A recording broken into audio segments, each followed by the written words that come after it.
자, 오늘부터 몇 주간에 걸쳐서 우리는 그리스도의 탁월성에 대해서 공부할 것입니다.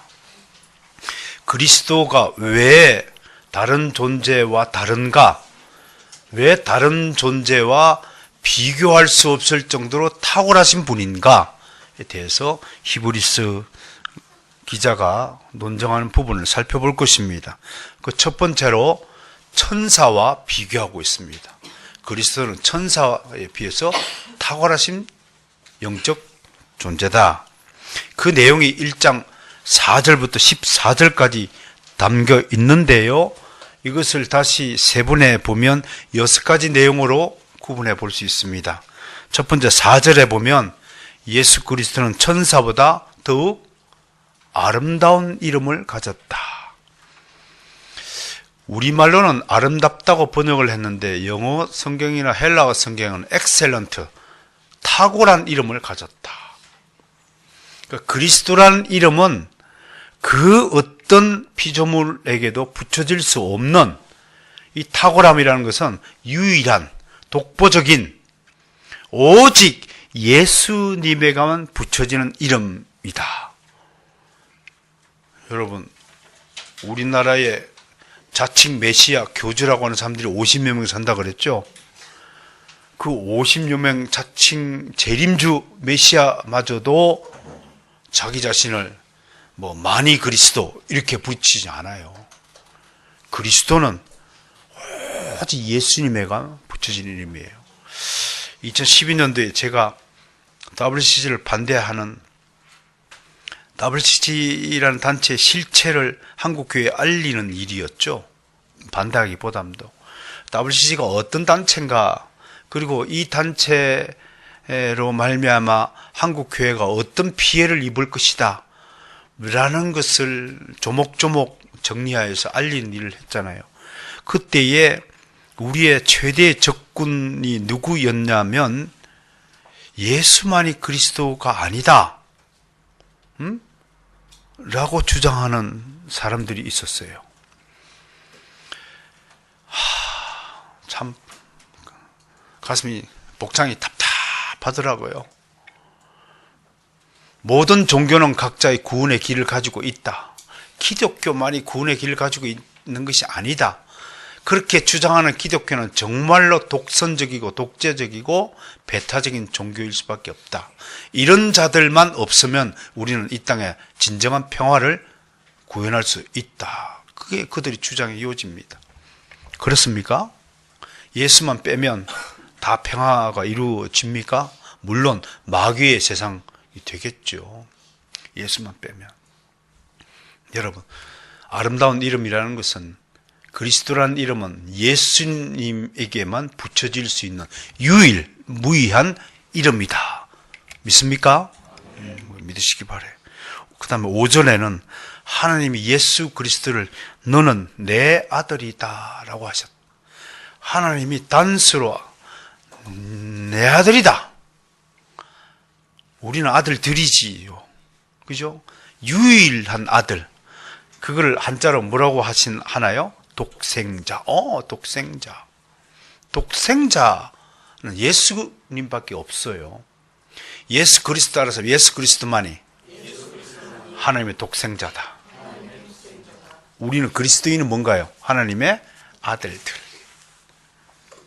6절에서는 모든 천사들이 누구에게 경배했다고 되어 있어요? 그가 누군가요? 예수님. 그리고 예수님을 맏아들이라고 그래요. 맏아들. 우리 아들들 중에 장자 아들이 누군가요? 예수 그리스도예요. 그럼 우리는 예수님의 동생들이잖아요. 이야, 이게 순서적으로 보면 우리 그리스도인이라는 것이 어마어마한 존재예요. 어마어마한 존재. 예수님 어디 어이 친구 이렇게 부르잖아요. 우리가 어이 형제 이렇게 부르잖아요. Hey brother. 형제는 영어가 나왔다면 브라더를 쓴가. 희한한 두 서로 캐릭터로 다른 형제를 비교하면서 재미를 전하는 건데요. 너무 힘들고 그러면 이런 영화도 좀 보고 좀 봤어요? 봤습니까? 나만 못 봤어요? 좀 이렇게 카타르시스도 좀 얻고 그러세요. 마다들에게 경배했다. 경배를 받을 수 있는 분은 하나님밖에 없죠. 그렇죠? 그 다음 7절.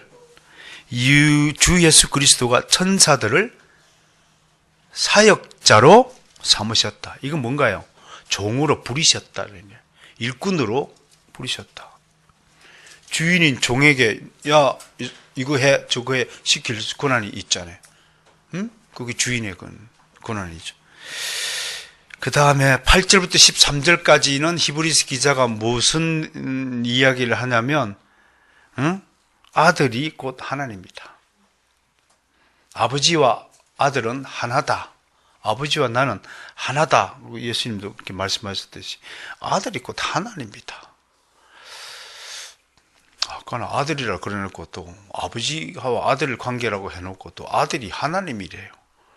그럼 뭔가요? 아버지와 아들은 같은 존재다라고 말하는 거예요. 실제로 그렇죠? 여러분들 결혼해서 아버지와 아들이 관계가 맺어지는데 아들 왜 낳나요? 내 분신을 낳고 하는 거죠. 그 다음 14절은 내용이 천사들은 상속자들을 섬기는 영이다. 부리는 영이다. 사실은 우리 생각은 어떻게 우리가 천사보다 좀 못하죠. 그죠? 현재는 아직 못해요. 그런데 우리보다 더 나은 존재가 우리를 자기보다 못한 존재를 섬기고 있다. 이 어마어마한 진술이죠. 이런 내용을 가지고 앞으로 한 서너 주간에 걸쳐서 제가 내용을 하나씩 살펴볼 것입니다. 근데 오늘은 그렇다면 천사하고 비교했으니까 그러면 도대체 천사가 어떤 존재인가? 진짜 천사가 실제로 있는가? 눈에 안 보이는 천사가 어디 있어? 라는 질문을 가지고 한번 살펴보도록 하겠습니다. 천사란 이름은요, 우리말로는 천사지만 히브리어는 따라서 해볼까요? 말라크. 헬라어로는 앙겔로스. 영어로는 어떻게 부를까요? 엔젤. 앙겔로스에서 영어가 유래돼서 엔젤이 된 거예요. 이제 말라크 그러면 여러 가지 뜻이 있는데 제일 첫 번째 뜻이 뭐냐면 하나님의 사자. 사자는 뭔가요? 사자는 대사, 사자. 그 대리하는 거죠. 대표하는 거죠. 그죠? 대리한 일꾼들. 하나님이 심부름시키는 사람, 존재. 요건 이제 하나님의 말라크. 하나님의 메시지를 전하는 사람. 이런 것입니다. 그러면서도 영적인 존재이죠. 그죠? 영적인 존재. 이런 것입니다. 피조된 영물이다. 이렇게 보면 됩니다. 영적인 존재인데 하나님의 피조물이죠.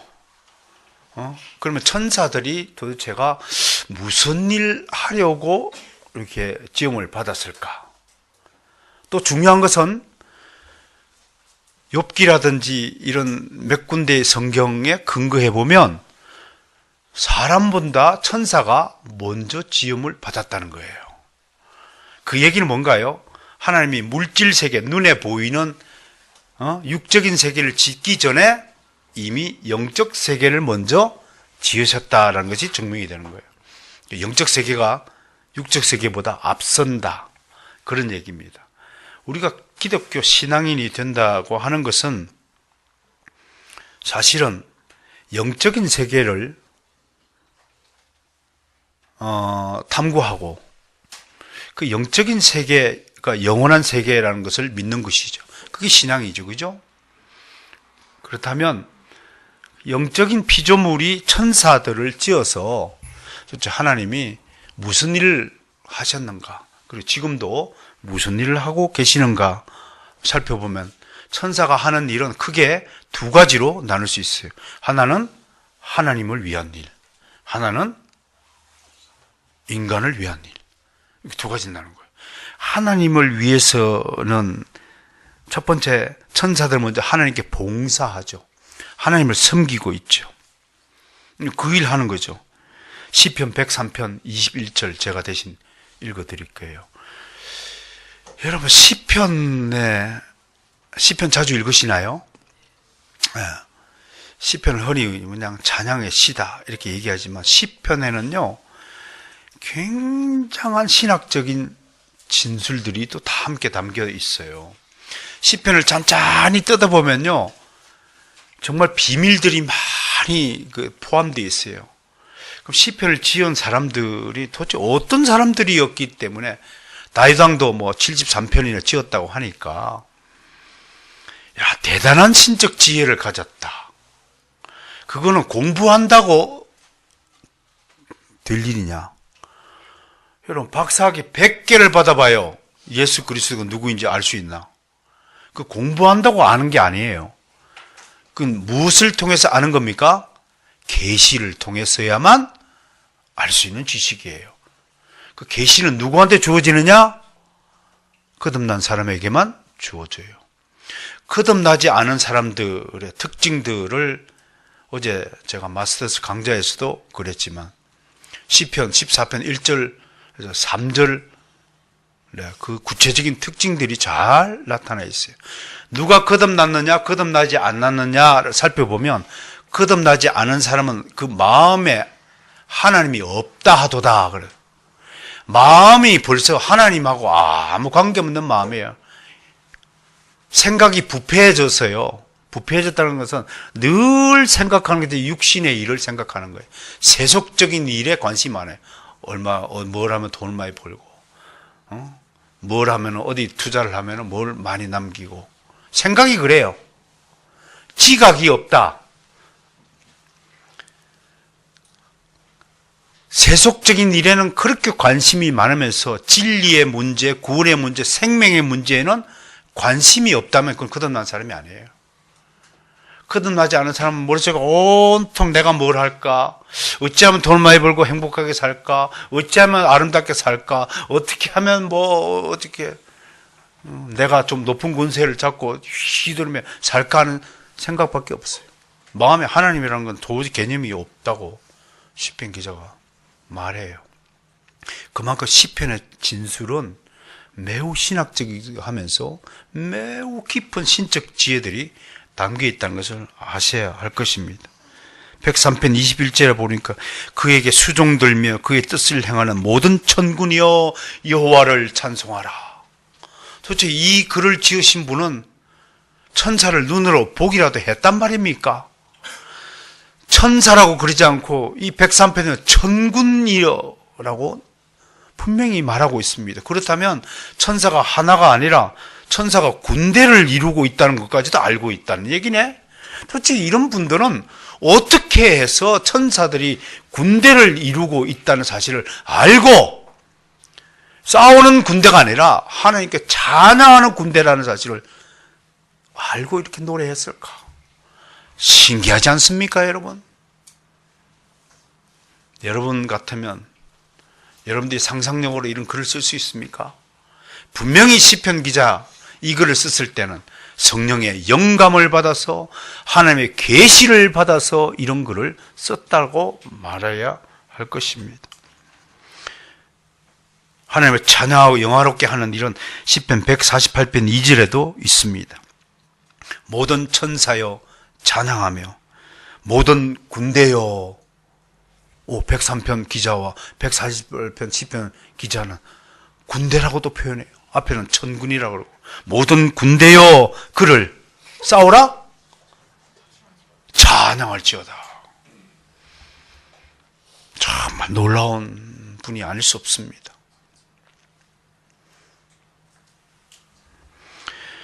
두 번째, 저 하나님을 위해서는 하나님 편에 서서 싸우는 일을 합니다. 조금 전에 무슨 일? 하나님의 영광을 찬양하는 일. 그러니까 여러분들도 가끔씩 외로움에 또 지쳐 있는 저를 보시면 저를 좀 찬양 좀 해주세요. 이야, 오늘은 참 넥타이가 멋있습니다. 이게 찬양하는 거예요. 오늘 설교는 말이에요. 시간이 순식간에 지나갔습니다. 이렇게 좀 띄워보세요. 내가 뭐 교만의 자리에 앉기 위해서 한 것이 아니라 그런 칭찬의 말이에요. 낙담하고 피곤해 쩔어 있는 분들에게 위로가 될 것입니다. 천군 천사들이요. 수천 수만 명에 되는 천사들이 보좌에 앉아서 하나님의 영광을 하고 거룩 전능하신 주여 이 찬양을 하고 있다는 겁니다. 오늘 아까 우리 찬송 불렀잖아요. 그래서 예배 드리기 전에 우리가 정말로 찬양을 힘있게 하는 거. 요 목소리로 찬양 좀 하지 말고요. 그건 세상 노래하고.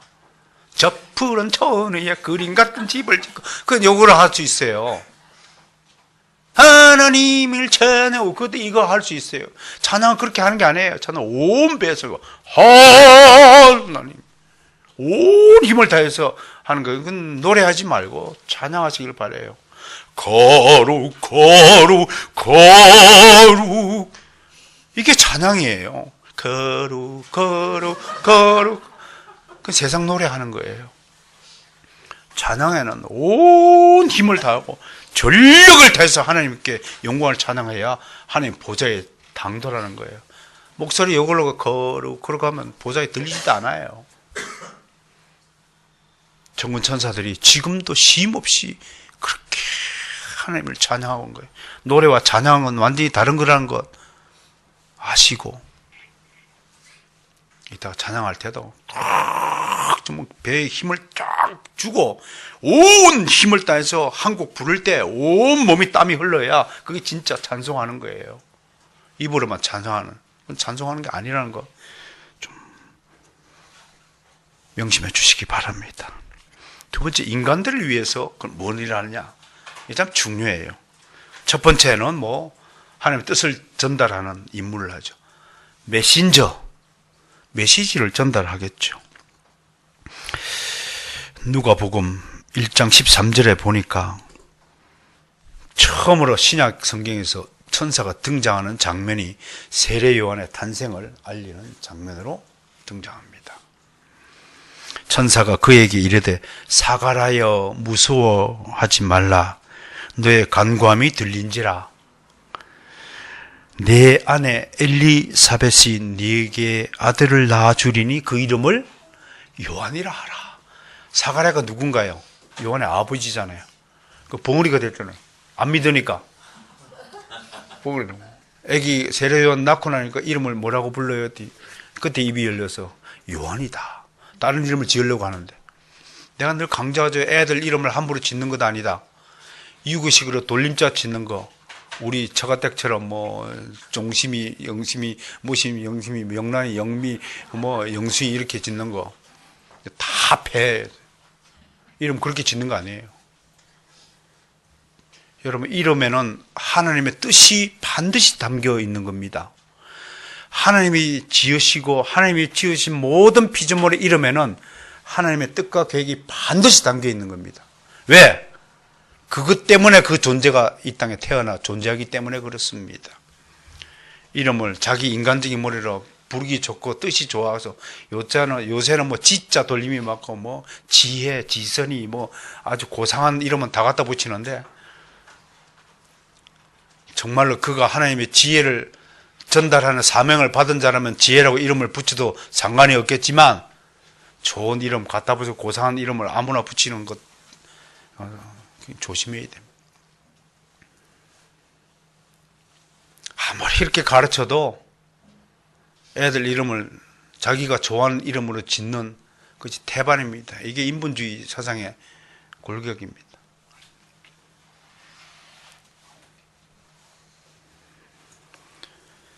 누가복음 1장 30절에 마리아에게도 나타나서 하나님의 뜻을 전했습니다. 천사가 이르되 마리아여 무서워하지 말라.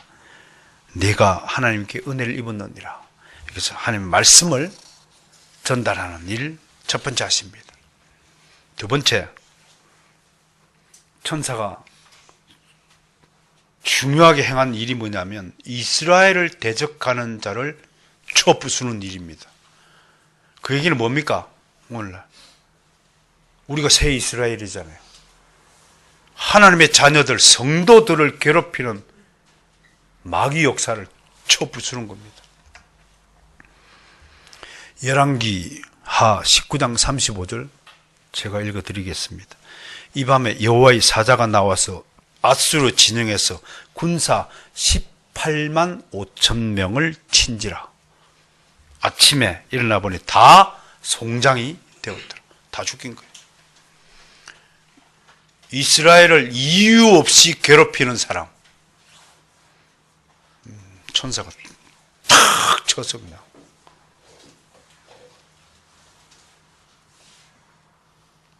역사를 기록하고 있어요. 이스라엘이 잘나서 잘 먹고 잘 사는 줄 알지만 천만에요. 하나님의 천사들이 그의 백성들을 지키고 보호해 주시니까 잘 먹고 잘 사는 거예요. 세 번째 천사가 하는 일은 범죄한 백성을 징계하고 벌을 내리십니다. 불순종한 성도들, 자기 자녀들을 징계하는 데 천사가 동원됩니다. 채찍질 들고 야무지게 벌을 내리는 겁니다. 말 지독하게 안 들었을 때 다윗 왕이 왜 훌륭한 줄 아세요? 여러 훌륭한 점이 있지만 범죄한 백성들을 천사를 보내고 막 벌을 내리고 징계하고 혼을 내릴 때 다윗 왕이 무릎을 꿇고 차라리 저를 혼내시키고 이 백성을 용서해 달라고 그래요. 그 장면이 어디 있냐면요, 사무엘 하 24장 17절 한번 찾아봅시다. 이거는 찾아서 읽어봅시다. 사무엘 하 24장 17절.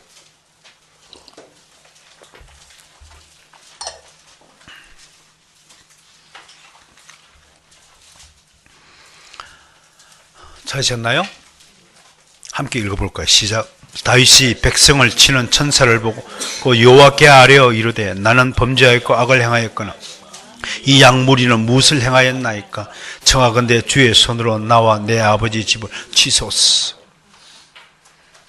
불순종하고 하나님의 말씀을 듣지 않는 사람은 반드시 천사가 그냥 뺨을 그냥 한 대 칠 수도 있을 것입니다. 저는 지금도 그 전도사한테 매일 뺨이 기억이 나요. 전도사란다. 전도사 시절 때 그 앞집에서는 무당, 남자 무당도 있더라고요. 말씀입니다. 그 다음에 네 번째, 잘 이해할 수 없는 일들을 설명해 줍니다. 이때는 아주 친절하고 자상한 교사죠. 설명해 줍니다. 특히 환상 같은 것들. 스가랴 1장 9절에 보니까요, 내가 말하되 내 주여 이들이 무엇입니까? 한 사람이 붉은 말을 탁 타고 오는 환상을 봤어요. 이게 무슨 뜻인지 모르잖아요. 그랬더니 천사가 이르되 이들이 무엇인지 내게 보이리라 하면서 쫙 설명을 해주는 장면이 나타납니다. 이런 일을 천사가 해주는 겁니다. 성령께서 영감하고 조명하시는 것과는 다르게 또 이런 꿈의 해설을 직접적으로 할 수 있다는 것. 특별한 경우에 해당할 것입니다. 다섯 번째로 백성들을 대신하여 하나님께 간청합니다. 스가랴 1장 12절에 했어요. 여호와의 천사가 대답하여 이르되 만군의 여호와여 여호와께서 언제까지 예루살렘과 유다 성읍들을 불쌍히 여기지 아니하시려 하시나이까? 이를 노하신 지 70년이 되었나 하이다. 나라가 두 쪽으로 갈라졌는데도 백성은요 이제 무덤덤해가지고 꼭 지금 우리 한국인들 우리 민족 얘기하는 것 같아요. 이스라엘 남북으로 갈라져 70년이 다 돼가는데도 백성들이 기도조차 하지 않는 거예요. 통일을 염원하지 않는다. 그건 반민족적인 거죠. 우리 신은수 목사님이 아까 대표기도에 남북 통일에 대해서 기도를 했습니다만, 대표기도 특별히 하시는 분들은 우리 갈라진 남북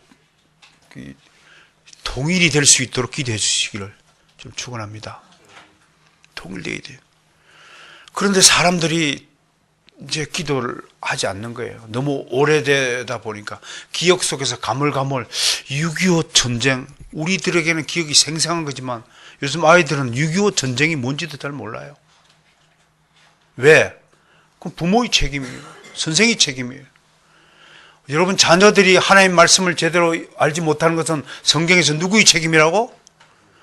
너희 부모는 집안에서 어떻게 하라고? 매일같이 하나님 말씀을 강론을 해야 될 것이 하나님 자녀된 부모로서의 책임이에요.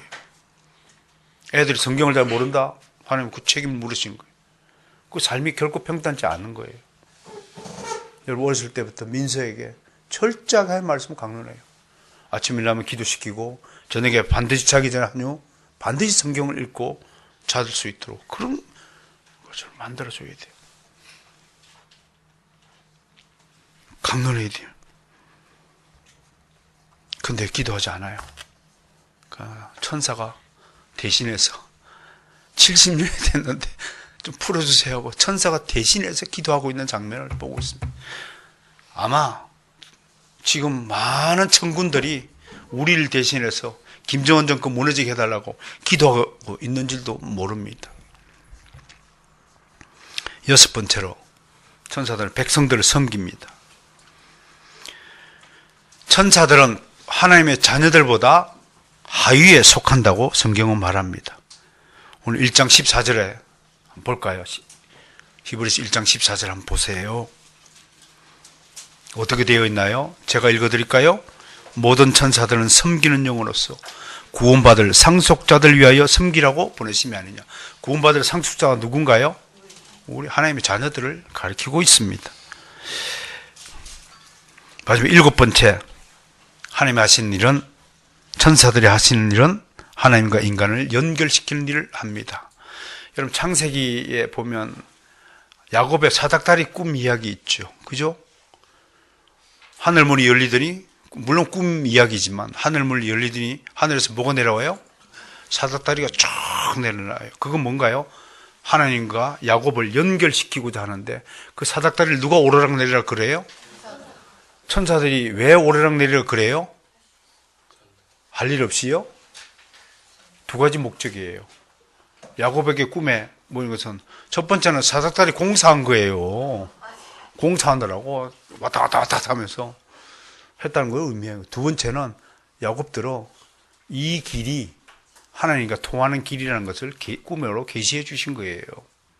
그 연결하는 작업을 해요. 그러니까 우리가 범죄하면 하나님과 관계가 멀어지잖아요. 여러분들이 죄를 지으면 어떻게 돼요? 낯을 가리는 거예요. 그러니까 그리스도인은 이 머리라도 이마를 가리지 말라고 하는 거예요. 이마를 다 드러내. 요즘 아이들은 다 이만큼 머리를 다 숙여. 이마를 가리는 것은 하나님의 영광을 가린다는 의미로 해석되어 왔어요. 맞는지 안 맞는지는 모르겠지만 이마가 한 사람의 권위와 영광을 드러내는 부분이에요. 여러분 경건하신 분들 보면 이마가 바짝바짝 하잖아요. 응? 이마를 확 떼는. 심리학적으로도 이마를 가리는 사람은 굉장히 자존감이 낮은 상태가 된다고 그래요.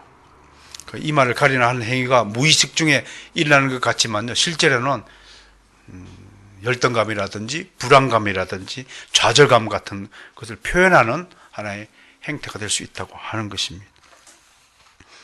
자, 이제 천사가 하는 일을 한 7가지를 통해서 살펴보았습니다. 근데 천사에게 특별한 점이 있습니다. 천사가 여러 종류가 있다는 것입니다. 일반 천사들 외에 천사장들이 있다는 거예요. 그 천사는 계급 제도가 있다는 거예요. 계급 제도가. 성경에는 천사장이 유일하게 미가엘이라는 천사장이 하나 등장해요. 미가엘 천사장. 근데 유대 전성에는 계시록 8장 2장에 보면요, 7천사가 등장해요.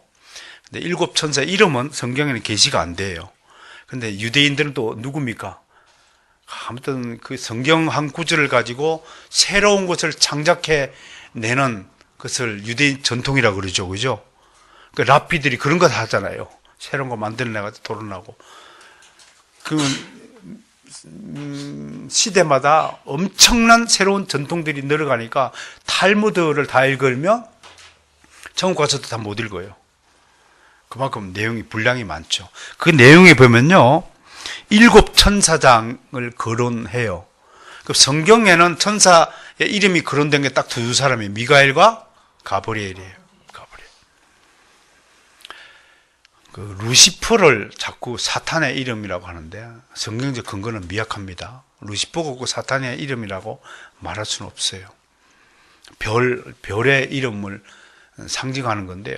그 별이 이제 떨어졌다는 건 문학적인 표현인데, 아무튼 옛날에는 다 그냥 그렇게 그냥 가르치고 알고 왔지만 하나는 따져보면 정확한 건 아닙니다.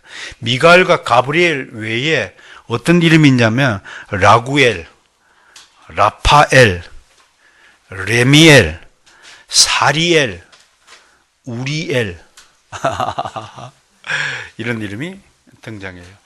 그런데 로마 가톨릭 교회에서는 토비트라든지 유디트 외경을 쓰잖아요. 근데 이런 이름을 쓰고 있어요. 그러니까 가톨릭 교회와 우리 기독교와의 차이가 뭐냐면, 가톨릭 교회는 성경에 없는 것이라도 경건한 사람이 만들어내는 새로운 이론들을 다 함께 성경과 같은 권위로 취급한다는 데 차이가 있는 거예요. 이러면 안 돼요. 아무리 제가 하나님의 말씀을 이 앞에 서서 전달한다 할지라도 제 말과 예수 그리스도의 말을 동등하게 취급할 수는 절대로 없는 일이죠. 저는 그냥 여러분들에게 하나님의 말씀을 풀어서 설명하는 성경 교사요, 설교자요, 여러분들 앞에서는 하나님의 말씀을 대언하는 대리자에 불과한 것입니다. 골로새서 1장 16절에 보면요, 1장 16절 한번 봅시다. 골로새서 1장 16절.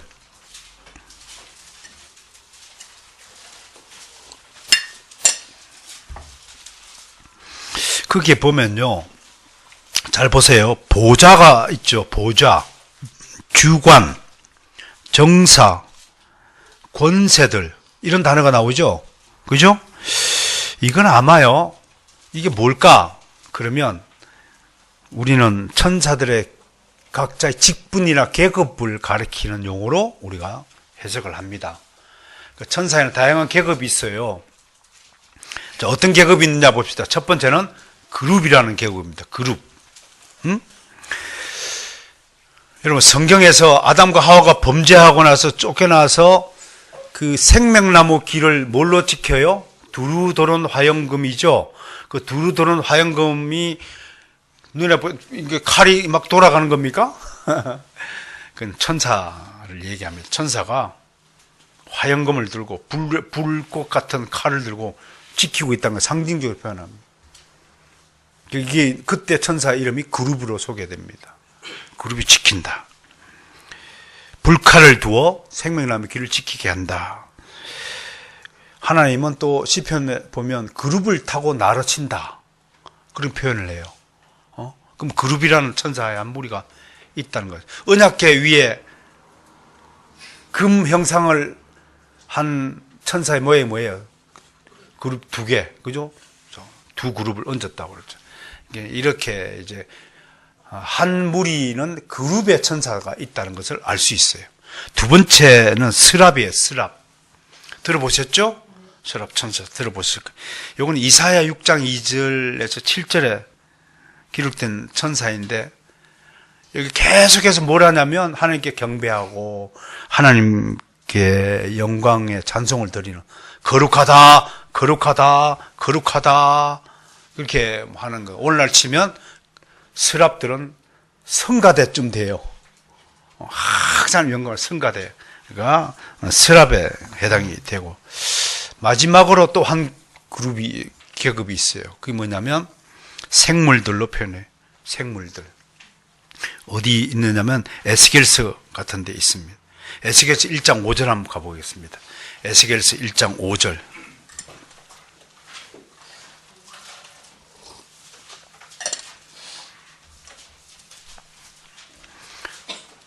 찾으셨나요? 시작. 그 속에서 네 생물의 현상이 나타나는데 그들의 모양이 이러하니 그들에게 사람의 형상이 있더라. 여기 보면 네 생물이 계시록에도 나타나는데요. 4장 8절에 계속 등장하는데 네 생물의 모양이 어떤가요? 첫 번째는 사자. 사자는 뭘 상징하나요?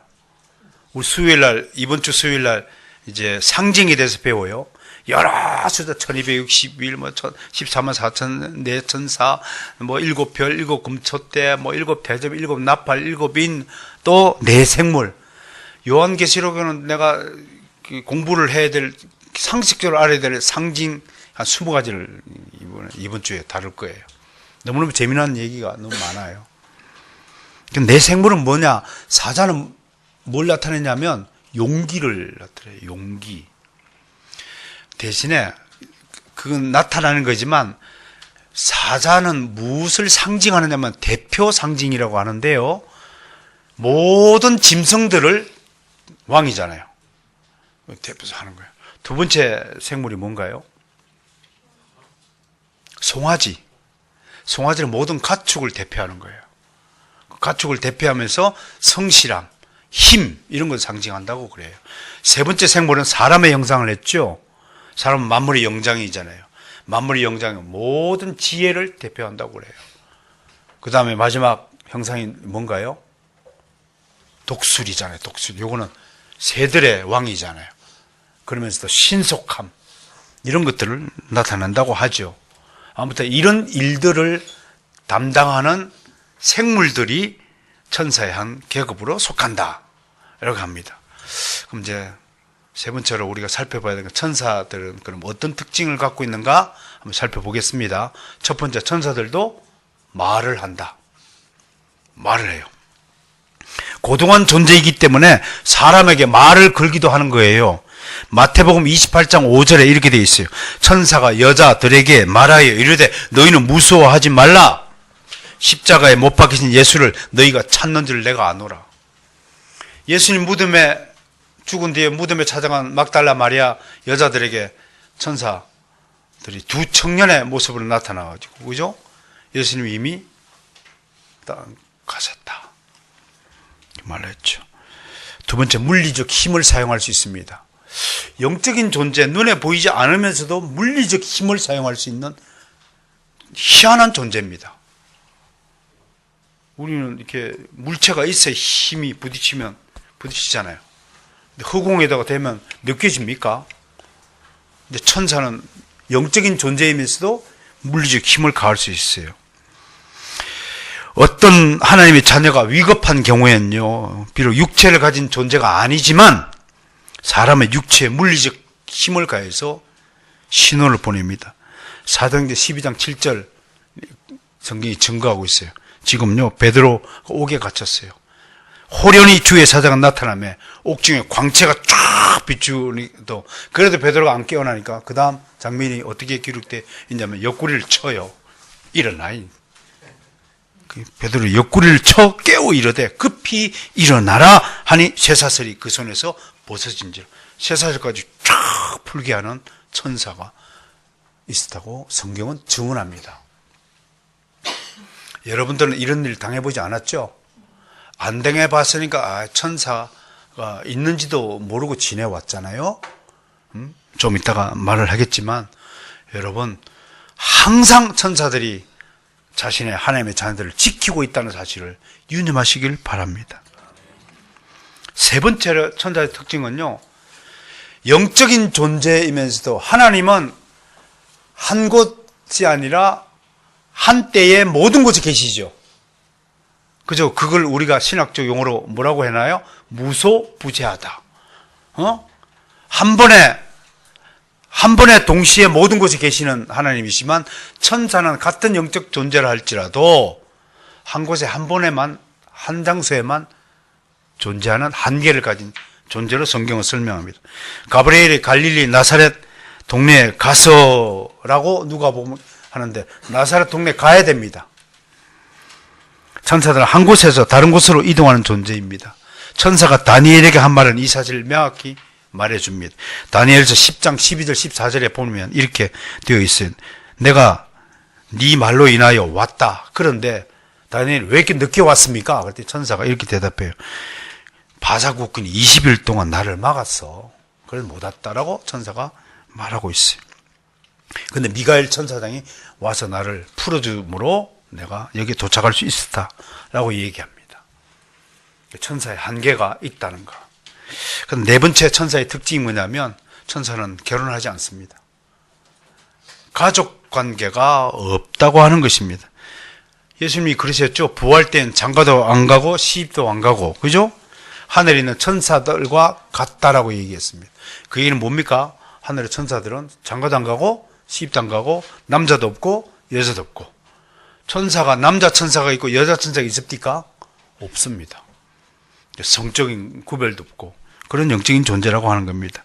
어쨌든 천사는요, 굉장히 대단한 능력을 소유하고 있습니다. 천사들은 분명히 인간들을, 하나님의 자녀들을 섬기는 영들이지만 인간들보다 훨씬 더 큰 능력을 소유한 존재들입니다. 천사들은 자신에게 주어진 능력을 가지고 사단의 지배 아래에 있는 악한 세력과 싸우는 일에 전면에 서서 우리를 대신하여 싸웁니다. 우리는 귀신하고 싸우면 백전백패지만 우리가 귀신을 두려워하지 않고 주 예수 그리스도 이름으로 싸울 때 천사가 돕기 때문에 귀신을 물리칠 수 있는 거예요. 저도 뭐 귀신을 물리쳐 봤기 때문에 이런 소리를 할 수 있는 겁니다. 베드로후서 2장 11절 말씀이에요. 더 큰 힘과 능력을 가진 천사들도 주 앞에서 그들을 거슬러 비방하는 고발을 하지 않느니라 라고 증거했습니다. 자, 이제 천사들에 대해서 좀 주의해야 할 점을 여러분에게 알려드리겠습니다. 첫 번째, 타락한 천사들이 있다는 것을 알아야 합니다. 이 타락한 천사들 일명 우리가 귀신들이라 합니다.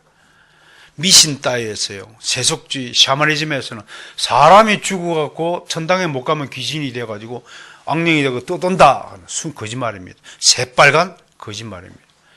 귀신들은 그런 존재가 아닙니다. 사람이 죽어서는 절대로 귀신이 될 수 없습니다. 사람이 죽으면 어디에 있습니까? 믿는 자는 낙원에 있고 믿지 않는 자는 지옥의 음부에 가는 겁니다. 귀신이 된다는 말은 한 구절도 없습니다. 그건 사람이 지어낸 말입니다. 그럼 귀신들은 뭐냐? 타락한 천사들이 있음을 알아야 됩니다. 천사들에게 도덕적 판단력이 있다는 것은요, 자기들 스스로가 판단할 수 있고 결정할 수 있고 선택할 수 있는 능력이 있다는 것을 반증하거든요. 그럼 타락한 천사는 뭐예요? 자기 스스로 하나님을 대적하는 선택을 했기 때문에 하늘나라에서 추방된 거예요. 성경은 이런 기록을 남기고 있어요. 베드로후서 2장 4절을 제가 읽어드립니다. 하나님이 범죄한 천사들 용서하지 않으시고 지옥에 던져 어두운 구덩이에 두어 심판 때까지 지키게 하였으며, 유다서 6절에 보니까요, 또 자기 지위를 지키지 아니하고 자기 처소를 떠난 천사들, 영적 세계를 떠난 천사들을 큰 날의 심판 때까지 영원한 결박으로 흑암에 거두셨습니다. 이 사탄은 이 반역의 무리, 타락한 천사들의 우두머리를 우리가 사탄이라고 말하고 디아블로스 마귀라고 하고 옛 뱀이라고 하고 용이라고 말하고 하고 있습니다. 이 사탄의 권세를 받은 자가 이제 멸망 직전에, 종말 직전에 나타난다. 그 이름을 하여 적 그리스도라고 말하는 겁니다. 이 적 그리스도가 감히 함부로 찍어가지고 저 사람이 적 그리스도예요, 그렇게 말하는 우를 또 범치 말아야 됩니다. 로마 제국 시절 때는 많은 그리스도인이 적 그리스도가 로마 황제라고 믿었던 모양입니다. 네로 같은 폭군이 등장하니까 666 짐승의 숫자를 붙여가지고 말해요. 저주를 하고 적 그리스도라고 얘기를 했지만 그 악한 군주였을 뿐이에요. 어떤 사람은 교황이 막 적 그리스도라고 WCG 반대할 때 보면 막 교황은 적 그리스도다 하는 간판을 들고 막 이렇게 하는데 신학적으로 전혀 근거가 없는 이야기입니다. 두 번째, 거짓된 교리를 받지 않도록 주의해야 됩니다. 천사가 하는 일 중에서요, 교묘한 말로 잘못된 교리를 전파하는 일이 타락한 천사들이 하는 일입니다. 굉장히 조심해야 됩니다. 이게 마귀의 일입니다. 그리스도인들을 가장 쉽게 넘어지게 하는 것은 새로운 교리, 귀에 쏙쏙 들어오는 매력적인 교리를 만들어가지고 전파하는 일들입니다. 여기에 걸려들면 이단에 빠지는 겁니다. 성경은 우리가 천사들로부터 잘못된 교리를 받지 않도록 경고합니다. 사도 바울은 하늘로부터 온 천사라도 잘못된 교리를 전하면 저주를 받을 것이라고 갈라디아서 1장 8절에서 분명히 경고해 주셨습니다. 사탄은 늘 자기를 광명의 천사로 가장한다고 성경은 고발합니다. 열왕기 13장에 보니까요, 하나님의 사람으로 가장한 거짓 선지자가 나타났어요. 이렇게 말합니다. 천사가 여호와의 말씀으로 내게 이르기를 그를 내 집으로 데리고 돌아가서 그에게 떡을 먹이고 물을 마시오라 하였느라 했는데 그 다음 구절을 보면 이는 그 사람을 속임이라 하였습니다. 악한 천사는 이렇게 거짓으로 사기치고 속이는 일을 일삼는 것입니다. 교회사 안에는요, 잘못된 교리에 빠져서 이단이 되고 멸망의 길을 걷게 된 사례들이 부지기수입니다. 몰몬교를 창시한 요셉 스미스가 왜 몰몬교를 창시한지 아십니까? 꿈을 꾸는데 모론이라는 천사가 자기에 나타났답니다. 듣도 보도 못한 이름입니다. 아무튼 어렸을 때 무의식 중에 어디 동네 여자친구 이름을 들은 모양입니다. 모론이라는 여자. 그게 나타나는 거죠, 꿈에. 잠재의식, 무의식 세계가 있다는 것, 좀 우리가 상식적으로 다 알고 있잖아요. 여러분, 어느 장소를 갔는데, 분명히 처음 왔는데, 옛날에 꼭 와본 것처럼 그림처럼 엮여지는 경우를 경험해 보지 않으셨나요? 그렇다면 반드시 아기 때 엄마 등에 업혀가지고 와봤던 곳일 겁니다. 10중 8구는 그렇습니다. 모론이라는 천사가 나타나가지고 새로운 사실을 계시해 주장하고 예수님이 인디안 세계에 왔다 가셨다. 그래서 나타나는 종교가 몰몬교입니다. 요즘에는 후기 그리스도교인가? 이름을 바꾸더라고요. 또 몰몬에서. 이름을 자꾸 바꿉니다. 왜 바꾸고? 정체를 숨기기 위해서. 우리나라에 오면 여기 명찰 달고 남자, 여자 무리 지어서 다니면서 영어 성경 가르친다고 하는 거 있죠? 왜 걔네들이 한국에 와서 하느냐면 그거 하면 이제 징집 군대 혜택도 있고 뭐 그런가 봐요.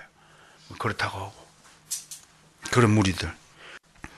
세 번째 주의해야 될 것은요, 천사들에게는 기도하거나 예배하지 말아야 됩니다. 천사는 경배의 대상이 아닙니다. 천사 숭배는 골로새 교회의 골칫거리였습니다. 계시록에는 요한이 천사들에게 인사를 하는 거 절하지 말라고 천사고를 만류했습니다. 천사뿐이겠습니까? 우리는 해와 달, 별들, 피조물들 경배하면 안 됩니다. 자, 결론 짓습니다. 오늘은 성경에 게시된 천사에 대한 지식과 정보 및 신학을 한번 공부해 보았습니다. 종합하면 천사들은 인간들처럼 육적인 존재가 아니라 눈에 보이지 않는 영적인 존재라서 적어도 인간의 입장에서는 신비한 존재임은 틀림없습니다. 그러나 하나님은 우리에게 늘 천사들을 의식하며 살라고 권면하십니다. 왜냐하면 천사들은 실제 우리 삶과 매우 연관이 깊기 때문입니다. 천사들은 지금도 우리 주변에서 하나님의 일을 대신하며 주의 자녀들을 섬기고 있습니다. 마치 군대가 있기에 국민과 영토가 보호되듯이 천사들이 있기에 우리의 삶이 안전하게 보호되고 있다는 것입니다. 자동차가 제 얘기입니다. 영동도를 다니다 자동차가 굴러 떨어졌는데 저만 멀쩡 하나도 다치지 않은 경우 있었습니다. 차에 탔던 네 사람의 동생들은 팔이 부러지고 다리가 다, 저만 한 군데도 상처되지 않았던 것입니다. 왜? 저만 하나님을 믿는 자녀였기 때문이라고 저는 지금도 확신합니다. 절벽에서 떨어졌는데 나뭇가지에 걸려가지고 구사일생한 경우를 우리 살펴봅니다. 건물에서 간판이 바람에 확 날려 떨어지는데 발 앞에 딱 떨어지는 경우, 소방관이 불을 탁 끄는데 갑자기 느낌이 세게 와서 뒷걸음쳤는데 앞에 확 건물이 무너지는 경우, 삼풍백화점 9.11 테러 사건 때 수많은 간증들이 있잖아요. 어느 유명한 교회에 여자 권사님이, 그러니까 집사님인가 하는 분이 삼풍백화점 물건을 딱 하는데 갑자기 자전거를 탄 할아버지가 지나가면서 차가 빵 멈췄다는 거예요. 입구에, 주차장 입구에. 그 순간 확 무너졌다고 하지 않습니까? 무너졌다고 하지 않습니까? 그런 일들요. 다리가 휘청하고 넘어졌는데 옆 사람은 팍 넘어지니까 공사판에 있는 그 못 솟아난 나무에 넘어가고 온 등에 못에 찔렸는데 그리스도인은 하나도 다치지 않고 옆으로 탁 떨어져 넘어졌다고 하죠. 이런 경우가 수없는 경우가 있는 것을 여러분 뭘로 이것을 설명할 것입니까? 결론적으로 천사들이 우리를 지키고 보호하신다는 겁니다. 늘 천사들이 우리와 함께 있다는 것. 그렇다고 해서 개인마다 수호 천사가 다 있다라고 또 주장하는 것은 너무 나간 소리입니다. 우리를 지켜주시긴 하지만 개인 경호원을 붙여가지고 지켜준다는 까지는 하지 않았으면 좋겠습니다. 우리 지금 천사들과 함께 어울려 살고 있습니다. 눈에 보이지 않는다고 해서 의식하지 못하고 사는 것처럼 불행한 일이 없을 겁니다. 항상 천사들과 함께 산다는 것. 그리고 천사들은 늘 성경의 마지막으로 이렇게 이야기합니다. 우리가 불순종할 때는 천군 천사들이 함께 슬퍼한다고 기록하고 있습니다. 우리의 불순종을 예의주시하시면서 우리 순종할 때 우리를 대신하여 하나님께 간구하고 우리의 필요를 채워주는 일을 지금도 우리 천사들이 하고 있다는 것을 감사한 마음으로 이번 한 주간은 천사와 함께 좋은 사람살이 되기를 좀 축원합니다.